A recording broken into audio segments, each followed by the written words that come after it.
আসসালামু আলাইকুম। বাংলাদেশে যারা অনলাইন বিজনেস করেন আপনাদের সবার উচিত প্রতিবাদ করা। এই যে দেখেন ম্যাঙ্গো লাভার, এটা আপনারা অনেকেই চিনেন। নোয়াখালী প্রযুক্তি বিশ্ববিদ্যালয় থেকে পাশ করে সে আমের ব্যবসা করে, আহ, তারপর গুড়ের ব্যবসা করে। তার বাসা হচ্ছে রাজশাহী। আমি ভিডিওটা দেখে জাস্ট ভাবতেছি যে তার কষ্টের কথাটা, সে কত কষ্ট করে তার একটা অফিস গুছিয়েছে, ইনভেস্টমেন্ট আছে, এগুলো ভেঙ্গে টোকাই বাহিনী সে ডিরেক্ট তার পোস্টে ট্যাগ করেছে তারেক রহমানকে। আমরা আওয়ামী লীগের আমলে দেখতাম যে সবাই বিচার চাইতো শেখ হাসিনার কাছে। এর মাঝে কি কেউ নাই? এর মাঝে কেউ নাই? স্বরাষ্ট্রমন্ত্রী, আপনি কি করছেন? আপনারা সংসদে বড় বড় ভালো ভালো মানে কত সুন্দর সুন্দর কথা বলেন, কিন্তু আইন শৃঙ্খলার অবস্থাটা কি?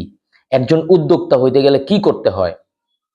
সে তো চুরি করতেছে না, সে তো আরেকজনের এখান থেকে যে দুর্নীতি করতেছে না, সে নিজেই ইনকাম করছে, তার বিজনেসটাকে বড় করছে। এগুলো যদি ভেঙে নিয়ে চলে যায়, দেখেন কম্পিউটার ল্যাপটপ সব ভেঙে 15 লক্ষ টাকা প্লাস টাকা নিয়ে গেছে সাবেক পারভেজ কমিশনার, 3 নং ওয়ার্ড, পবা, রাজশাহী ও তার টোকাই বাহিনী। এই যে দেখেন এখানে আছে, আপনারা যদি দেখেন, এই যে দেখা যাচ্ছে ওর পেজের নাম হচ্ছে ম্যাঙ্গো লাভার। আমি আসলে খুবই হতাশ, এই বিষয়টা দেখে খুবই হতাশ হয়েছি।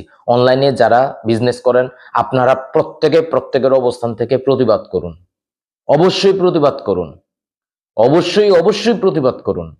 এবং এই পারভেজ কমিশনার, এই টোকাই বাহিনীর অবশ্যই অবশ্যই গ্রেপ্তার এবং তাদেরকে আইনের আওতায় নিয়ে আসার জন্য সবাই সহযোগিতা করুন, সবাই।